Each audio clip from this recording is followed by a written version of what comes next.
आपके गुजरात प्रदेश प्रभारी गोपाल राय ने बड़ा बयान दिया है। उन्होंने कहा कि किसानों पर बहुत अत्याचार हुए, फिर भी किसान आंदोलन आगे बढ़ रहा है। गुजरात के किसानों को अभी तक मुआवजा नहीं मिला। गोपाल राय ने कहा कि अगर भाजपा सरकार किसानों को मुआवजा नहीं देगी तो हम किसान आंदोलन को आगे बढ़ाएंगे। सुनिए गोपाल राय ने क्या कहा। गुजरात के किसानों के हक के लिए किसान आंदोलन जो है पूरे गुजरात के अंदर आम आदमी पार्टी चला रही है। हड़दड़ में किसान आंदोलन के बाद 85 लोगों पर एफआईआर हुआ, लोग जेल गए। उसमें से कई आंदोलनकारी किसान जो है अभी छूटकर बाहर आए हैं। तो अरविंद केजरीवाल जी एक तो स्थानिक निकाय चुनाव की जो तैयारियां चल रही हैं, प्रदेश नेतृत्व से मिलेंगे, उसकी समीक्षा करेंगे। जो किसान आंदोलनकारी बाहर आए हैं उनके सम्मान का कार्यक्रम कल रखा गया है कि उन्होंने जिस तरह से किसानों के लिए आवाज उठाई है और जेल तक उनको जाना पड़ा है। तीसरा जो उनका कार्यक्रम है, जो परिवार जो अभी जेल में जो आंदोलनकारी नेता हैं, राजू करपड़ा हैं, प्रवीण राम हैं, ऐसे जो तमाम हमारे लीडर हैं, उनके परिवार के लोगों से शाम को मिलेंगे। रात में जो राजकोट के हमारे पार्टी के पदाधिकारी हैं, कार्यकर्ता हैं, उनके साथ बातचीत करेंगे और जमीनी क्या लोगों में चर्चाएं हैं, हकीकत है, उसको समझेंगे।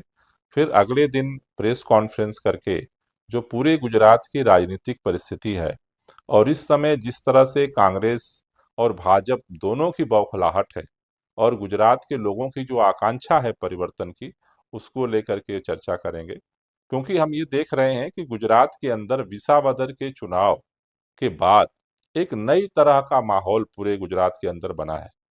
आमतौर पर ये माना जाता था कि भाजपा कांग्रेस के विधायक तोड़ती थी, उपचुनाव कराती थी और फिर चुनाव जीत जाती थी। लेकिन पहली बार गुजरात के लोगों को एक संदेश मिला है कि अब गुजरात में आम आदमी पार्टी पैदा हो चुकी है, जिसने उपचुनाव में भाजपा को हराने की जो है वो ताकत दिखाई है और आम आदमी पार्टी के साथ लोग जुड़ रहे हैं। विसावदर के बाद पूरे गुजरात में लगभग 1,500 से ज्यादा हमने सभाएं की गुजरात जोड़ो अभियान के तहत। हड़दड़ में किसान आंदोलन के बाद आमतौर पर गुजरात का ये परंपरा रही है कि पुलिस के दम पर भाजपा जो है वो लोगों की आवाज दबा देती थी, आंदोलन रुक जाते थे, लोग डर जाते थे। लेकिन हड़दड़ में लाठियां चली, आंसू गैस के गोले चले, दरवाजे तोड़े गए, लोगों को बेइज्जत किया गया, जेल में ठूसा गया।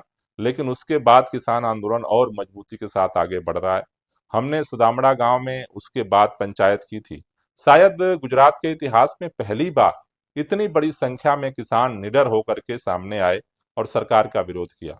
उसके बाद से लगातार किसानों का ये किसान महापंचायत का अभियान चल रहा है।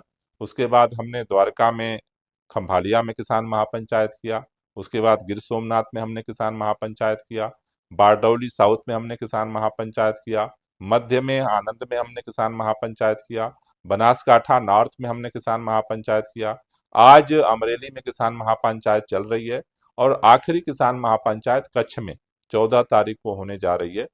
तो पूरे गुजरात में किसान आंदोलन और गुजरात जोड़ो अभियान के माध्यम से जनता को जोड़ने का अभियान चल रहा है। पूरी ताकत से हम स्थानिक निकाय चुनाव की तैयारी कर रहे हैं। देखिए, किसानों का जो नुकसान हुआ, जैसे पंजाब में 50,000 रुपए प्रति हेक्टेयर आम आदमी पार्टी की सरकार मुआवजा देती है और 1 महीने के अंदर देती है। लेकिन पहली बात तो किसान आंदोलन के दबाव में भाजपा सरकार ने पैकेज की तो घोषणा कर दी, लेकिन इतना तीन तिकड़म लगाया रजिस्ट्रेशन में जिस तरह से कि आज तक उनको मुआवजा नहीं मिला। किसान अभी भी दर दर भटक रहे हैं। एक तो मुआवजा नहीं जो है पूरा दिया और जो घोषणा हुई वो भी जनता तक, किसानों तक अभी तक नहीं पहुंचा है। लोग लाइने में लगे हुए हैं। तो मुझे लगता है कि वो भी ये दबाव में भाजपा सरकार कर रही है। भाजपा सरकार को तो ये अहंकार था, गुजरात में हम किसी को कुछ नहीं करेंगे, हमारे डर से कोई बोलेगा नहीं।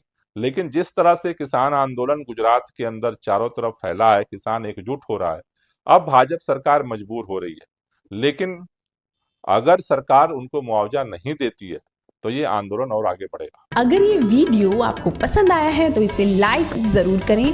अगर चैनल अभी तक सब्सक्राइब नहीं किया है तो कर लें और नोटिफिकेशन पाने के लिए बेल आइकन भी दबा दें।